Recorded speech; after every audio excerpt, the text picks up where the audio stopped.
Chicos, mil disculpas. Se fue por un momento la luz. Espero no haya más interferencias. Mil disculpas. Puta Inge le ha venido con todo el nuevo año. Con toda la actitud de este nuevo año, ya ven, así pasa a veces. Bueno, ah, vamos a tratar de continuar, chicos. Avancemos un poquito, ¿sí? A ver, permíteme.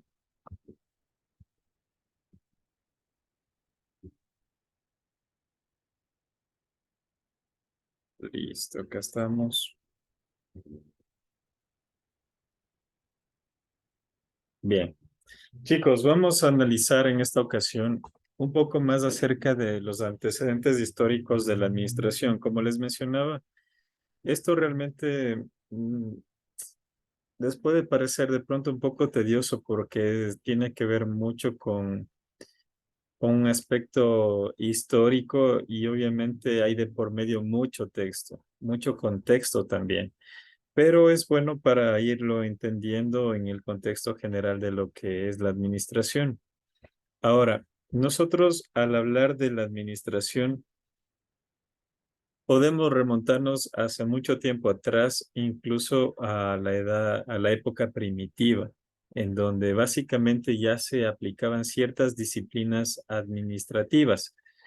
Estos principios administrativos se orientaban precisamente a la agrupación de estos seres que en ese entonces habitaban y se dieron cuenta que al trabajar en organizaciones en conjunto, su, su éxito o su nivel de éxito de sobrevivencia era mucho mayor.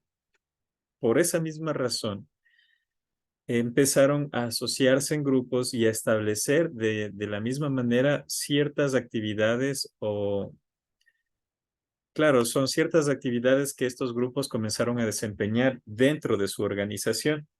Designar actividades como, por ejemplo, la recolección de frutos, como designar grupos de caza y todos estos pequeños aspectos que aparentemente no son nada influyentes, pues tienen un contexto o un margen de organización, de administración.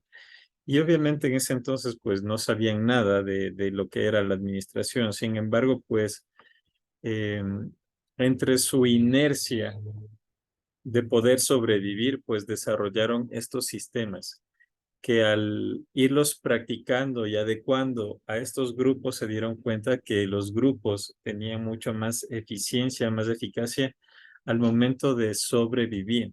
Bien, en este contexto, pues, eh, entendemos que la administración básicamente viene desde hace mucho tiempo atrás y así comienza a evolucionar a lo largo de la historia en diferentes etapas y periodos.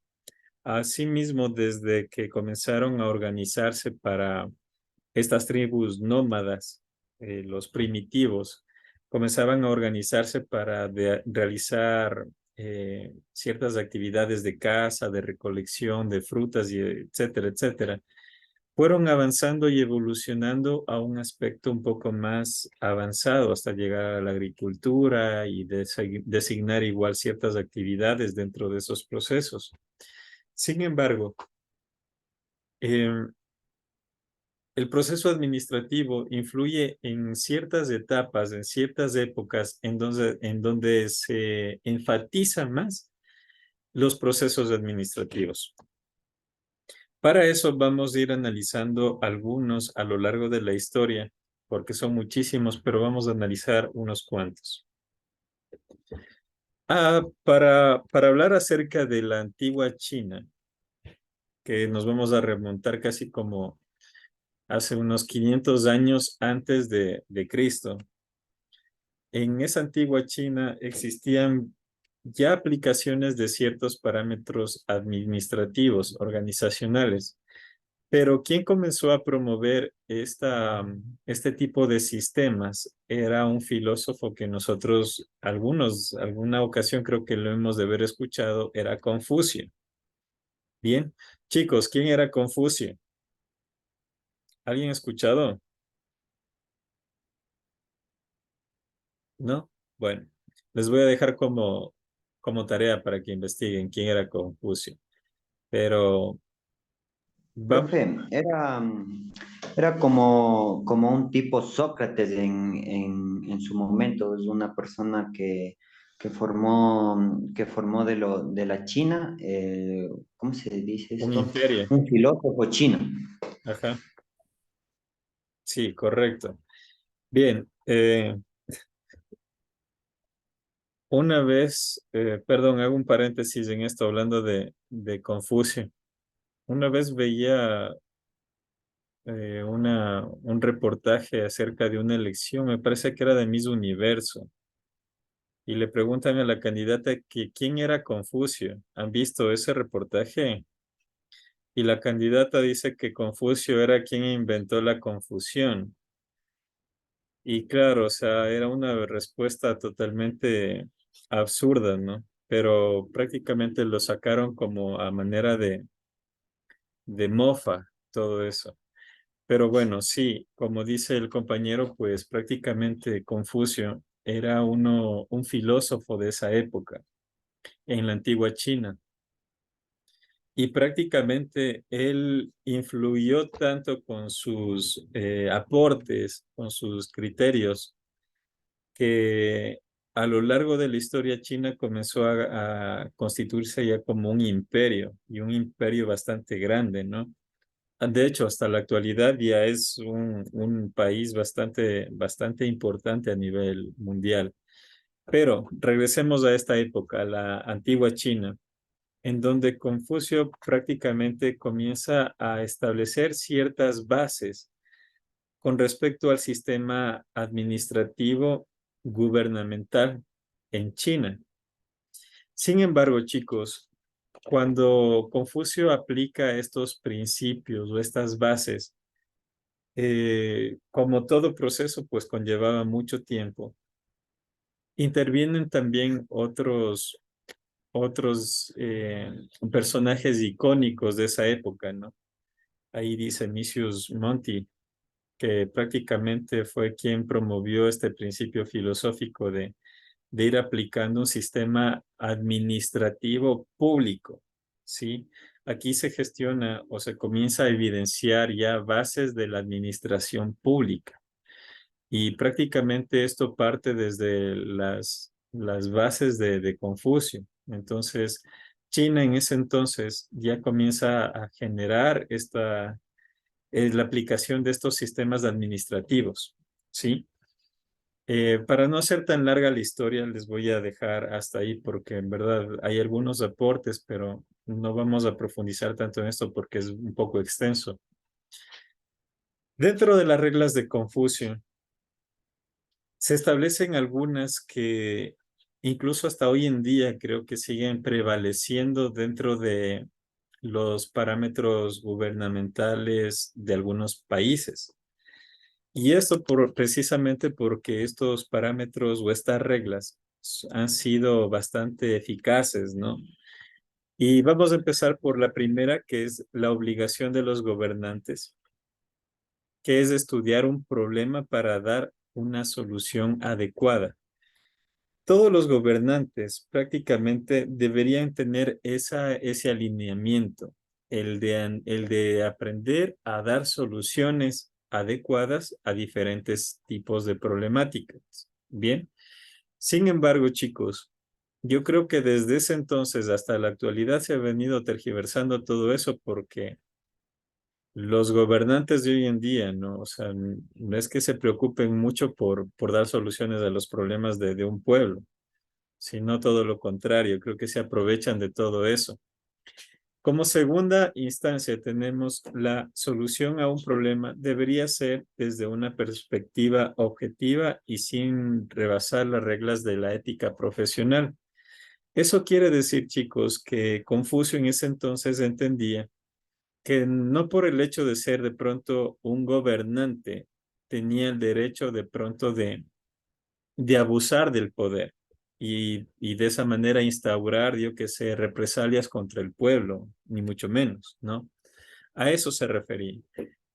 Como tercer aspecto tenemos, se trabaja hacia un pueblo, por lo cual el gobernante debe tener un amplio criterio de resolución de problemas y de imparcialidad frente entre funcionarios.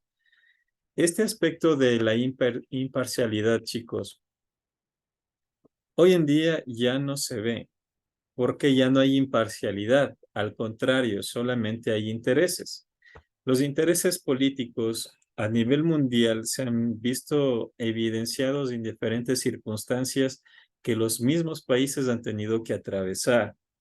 Sí, los gobernantes ya no están como para ahorita ser gobernantes, como su nombre lo dice, sino más bien como para, tratan de imponer ciertas normas, ciertos parámetros en beneficio de unos pocos.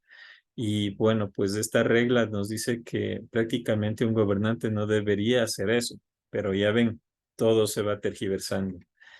Por otra parte, la preocupación básica es lo económico, pero con esfuerzo colectivo se sobrepondrá. Eso quiere decir que el aspecto económico es verdad que es importante, pero para obtener ciertos recursos económicos es necesario que los gobiernos instauren ciertas políticas en donde a la población les permitan, eh, no sé cómo decirlo, no es explotar, pero mediante la población o el trabajo de la población, pues generen recursos. A eso se refiere. Por otro punto, vamos al otro punto que dice, la mente de un gobernante siempre debe estar trabajando para mejorar de alguna manera su gobierno sin preferencias de ningún tipo. En algunos países, chicos, en muy pocos países, mejor dicho, se instaura o se maneja ciertas reglas, ciertos lineamientos como los que menciona Confucio. En pocos países, muy pocos países, realmente tienen un sistema de gobierno en el que se preocupan por el pueblo y la prioridad de darle lo que el pueblo merece. Pero en la mayoría de países esto no sucede. Y creo que nosotros, al estar en países de Latinoamérica, somos los que menos podemos ver este tipo de situaciones. ¿Por qué? Porque los gobernantes, en vez de trabajar por el pueblo, hacen que el pueblo trabaje para ellos. Y de alguna manera siempre tratan de ir explotando o tratando de obtener el mayor beneficio a costilla del pueblo. Por último, tenemos el administrador debe ser de conducta intachable y sin egoísmo hacia sus colegas. Para ser un buen administrador, pues no solamente es necesario el conocimiento que pueda adquirir un administrador, sino también la conducta, la ética, ¿sí? Esto define al individuo como persona o como profesional. Así que obviamente, independientemente de la profesión que nosotros tengamos, nuestra ética, nuestra conducta siempre debe ser correcta. Bien. En este contexto, chicos, avanzamos hasta la era de Egipto. Egipto para mí es una de las mejores culturas que se pudieron generar a lo largo de la historia. Y en este entonces de Egipto, prácticamente eh, sin haber conocido, sin haber tenido preparación en conceptos o en principios de administración, Egipto prácticamente instauraba ciertos sistemas que daban indicios de que eran bastante organizados. Y el hecho de que haya organización quiere decir que también se pueden aplicar ciertos procesos administrativos. De esta manera, en el antiguo Egipto, prácticamente ya se determinaban ciertas agrupaciones para cumplir con ciertas funciones a su cargo. Y también se establece un esquema de alguna manera burocrática. ¿Se acuerdan que nosotros hablando de las teorías, de las diferentes teorías, hablábamos de la teoría burocrática y esta fue establecida por Weber? Esta teoría burocrática, ¿qué nos decía, chicos? ¿Recuerdan la teoría burocrática antes de hablar yo? ¿Recuerdan qué es la teoría burocrática?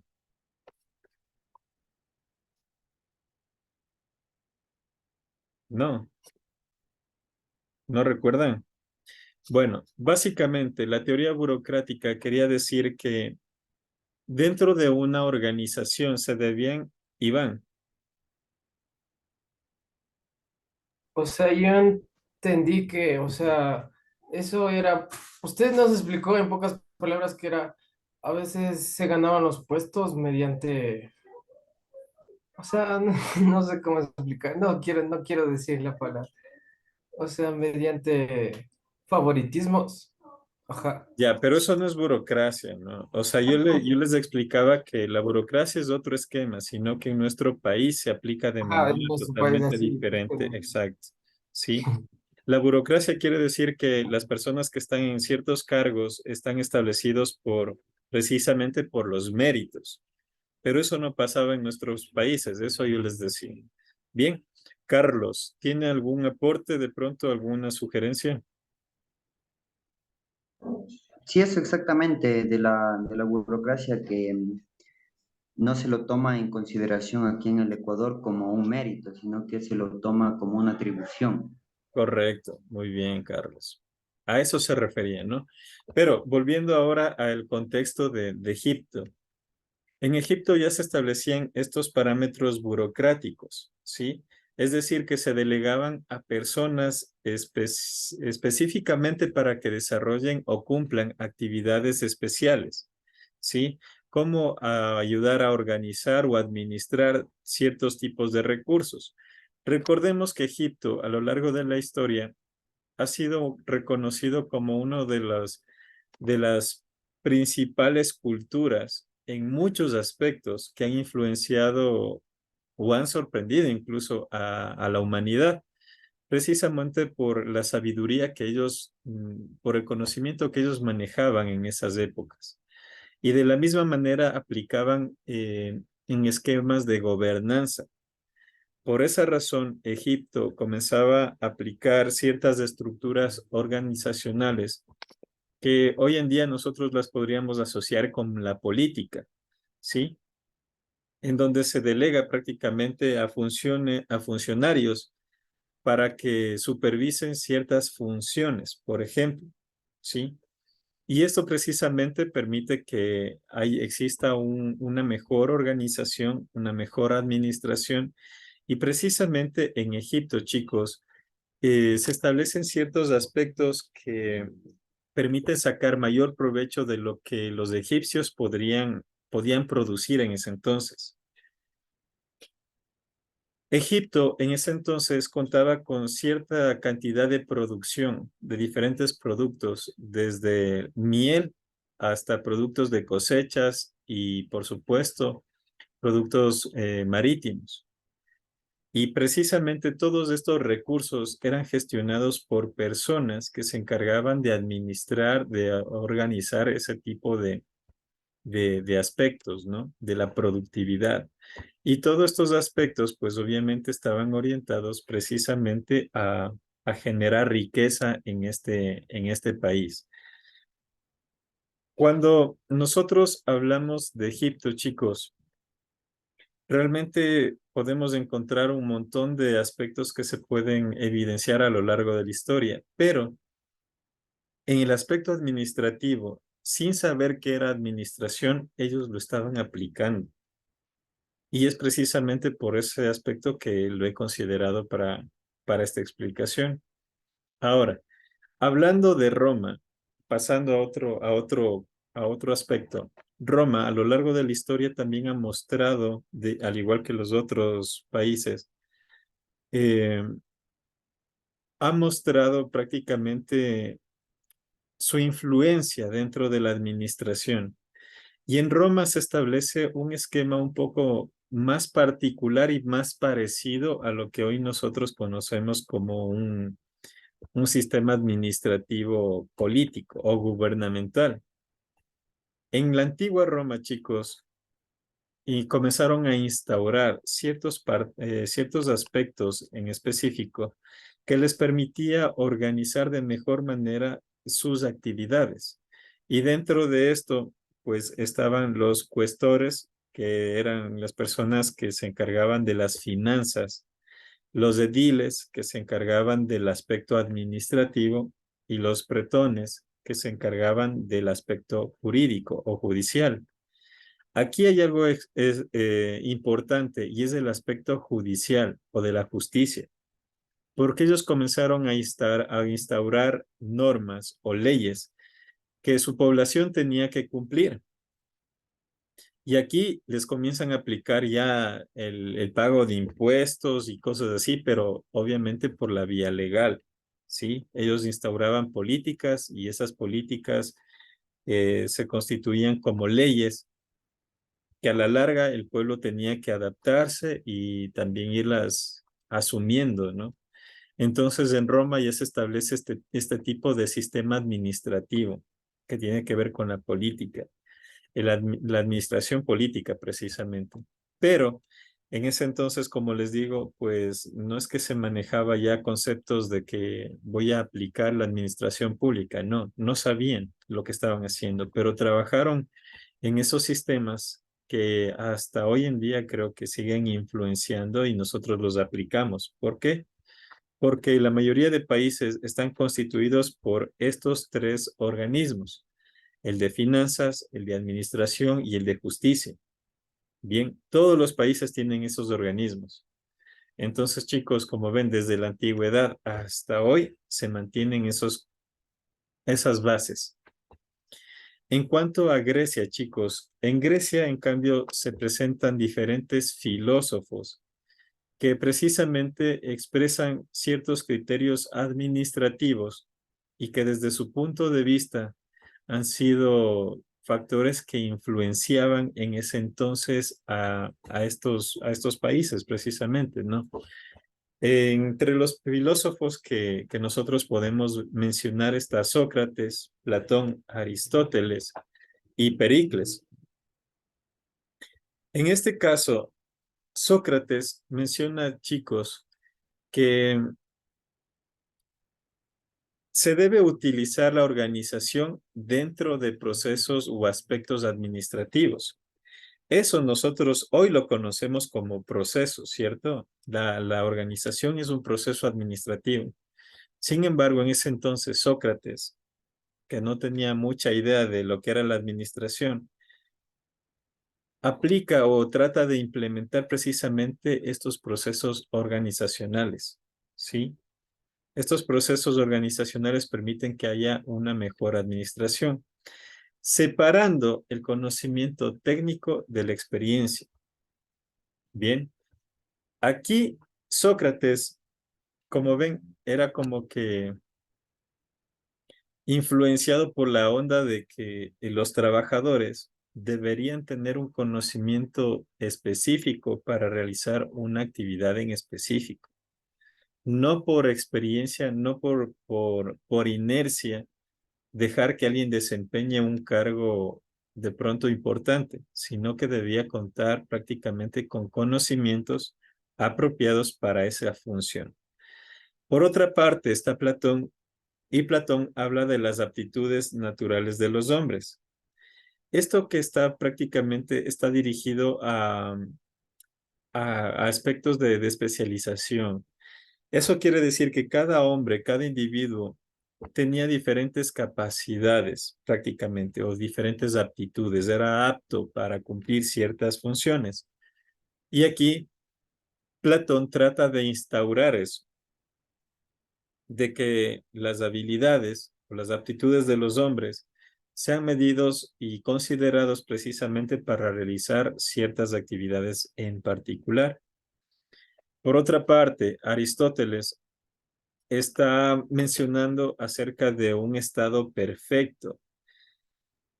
En el mundo no hay ningún estado que sea perfecto, pero Aristóteles creía que una buena administración podía generar un estado perfecto, en donde de pronto se administre con justicia, con equidad, que los recursos sean bastante aprovechados en beneficio del pueblo, el pueblo cuente con las condiciones, etcétera, para que pueda producir y crecer. Pero como vemos, la historia a lo largo de todos los países, creo que nunca llegaron a esto. Por otra parte, Pericles establecen ciertos principios básicos de la administración, donde se refiere prácticamente a la selección del personal. ¿Sí? Como ven, en esa época, chicos, se mantiene, y casi la mayoría de filósofos mantiene ese criterio de que las actividades deben ser cumplidas por personas especializadas, con personas que tengan conocimiento de esas funciones. ¿Listo? En la Edad Media, en la Edad Media europea, básicamente se establecían los reinos. ¿Se acuerdan que ahí, de hecho, en Europa, la mayor parte de Europa, aún hasta hoy en día se manejan los gobernantes y no son presidentes y no son reyes? Pues ese tipo de principios se manejaba en ese entonces hasta ahora, como les digo. Y ellos prácticamente eran los que se encargaban de administrar la justicia, de dirigir la política y eran las personas que se encargaban de recaudar los impuestos. ¿Sí? Eso quiere decir que los gobernantes o los reyes de esas épocas en la Edad Media en Europa establecían estos lineamientos de justicia, de política, precisamente para adquirir impuestos en beneficio de su reino o de su pueblo, pero la mayoría de veces no era tan así, por lo que la mayoría de, de poblaciones estaba obligados a pagar impuestos, les guste o no. Y la mayoría de ellos eran campesinos, chicos. Entonces, para un campesino, pagar impuestos era bastante representativo. Sin embargo, pues así eran las políticas en ese entonces y esto de proceso administrativo, como vemos, de pronto no parezca de lo mejor, pero aporta dentro de todo este conocimiento del proceso de administración a lo largo de la historia. Por otra parte, está la revolución industrial. Chicos, en algunas ocasiones me parece que yo les he mencionado acerca de la revolución industrial, ¿cierto?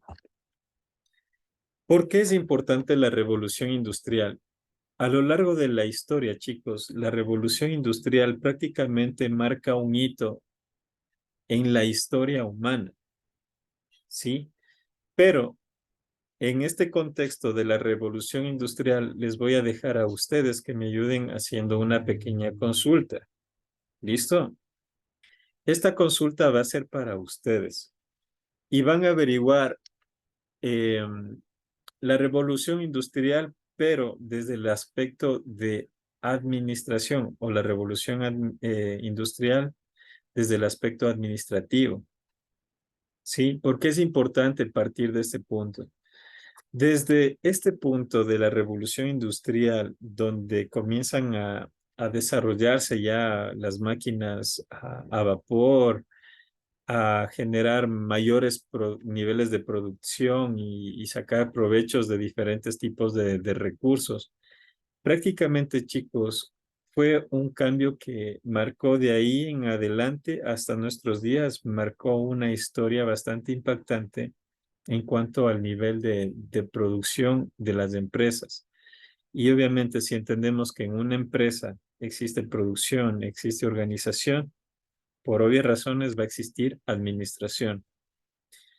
Ahora, cuando nosotros hablamos de la revolución industrial, chicos, hablamos de aquellas épocas en donde prácticamente eh, se establecían nuevos sistemas o nuevos mecanismos debido a que aquí comienza a revolucionar la invención de las máquinas a vapor. Y las máquinas permitían, obviamente, que el nivel de producción de cualquier empresa se incremente. Entonces, por eso se llama la revolución industrial. ¿Por qué? Porque comenzaban ya a producir ciertos productos a escala industrial. La mayoría de productos que podían desarrollarse, todo era a nivel industrial. Bien, ahora, en este entonces, en esta época de la revolución industrial, prácticamente se establecen dos épocas. Una época que está orientada a la explotación de alguna manera del carbón y del hierro.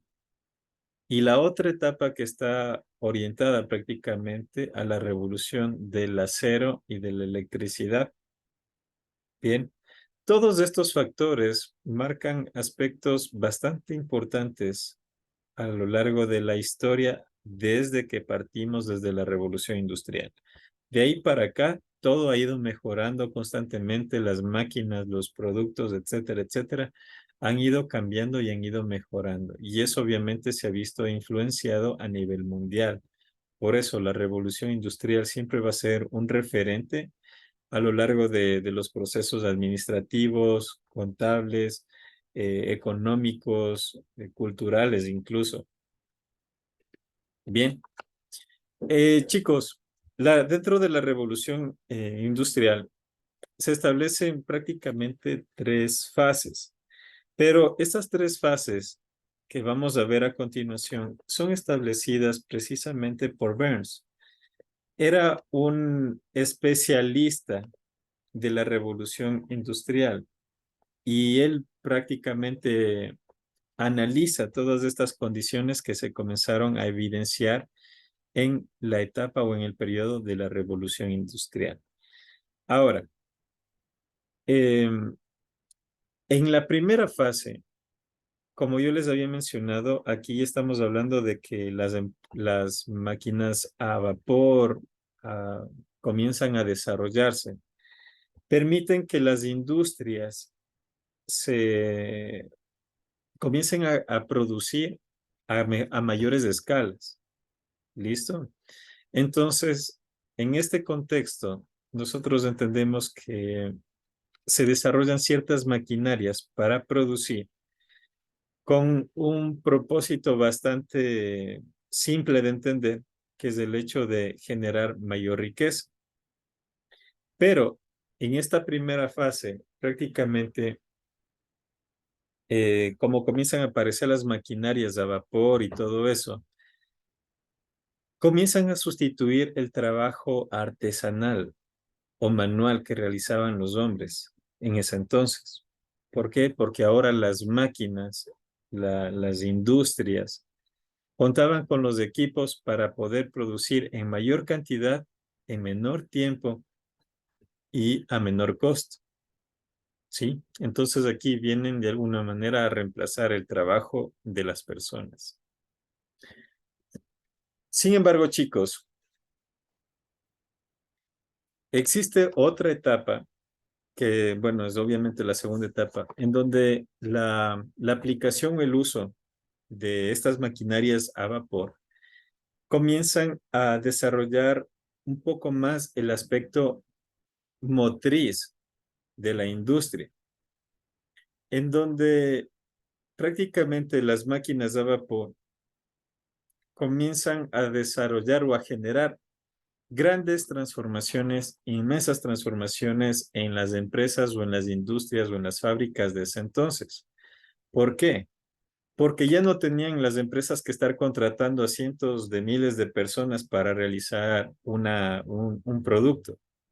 Ahora lo que ellos comenzaban a explotar era precisamente la inversión en maquinarias. La mayoría funcionaban a vapor. Y estas maquinarias estaban acondicionadas precisamente para cumplir el trabajo que desempeñaba anteriormente cientos de trabajadores. Ahora la máquina lo hacía de mejor manera y de manera más simple. Bien, entonces a eso se refiere un poco esta segunda fase. En la tercera fase, chicos, nosotros encontramos el desarrollo del sistema fabril, donde básicamente el artesano tiene un pequeño taller.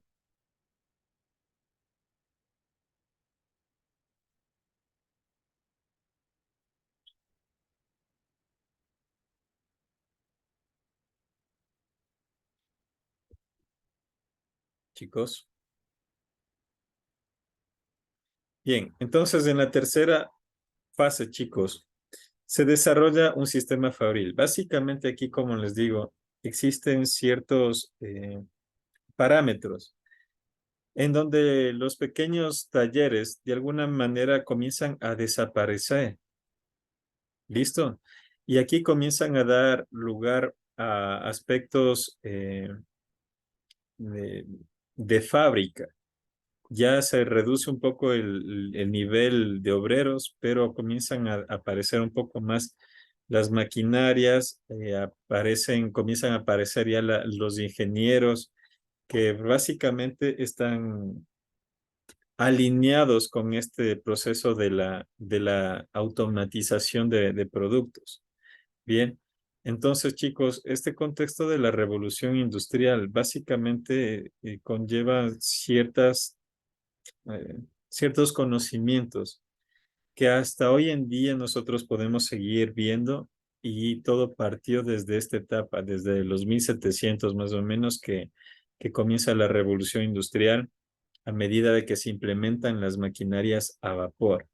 Y todos estas maquinarias obviamente lo que hacen es optimizar los procesos productivos en donde ya no se requiere mayor cantidad de gente, sino la necesaria para de pronto gestionar ciertos parámetros de productividad nada más.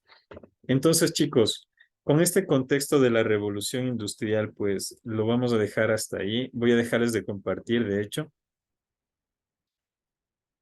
Esta partecita de aquí es un poco extensa, chicos, y sé que es un poquito tedioso incluso a veces, pero bueno, pues aquí nos dan ciertos parámetros en donde nosotros vamos entendiendo que el proceso administrativo realmente conlleva ya diferentes épocas, diferentes instancias en donde los principios administrativos se van efectuando, incluso en estas épocas, sin tener concepción de lo que era la administración. Simplemente lo hacían por aplicando ciertos conocimientos organizacionales. Ahora, chicos, no sé si es que tienen alguna inquietud, tienen alguna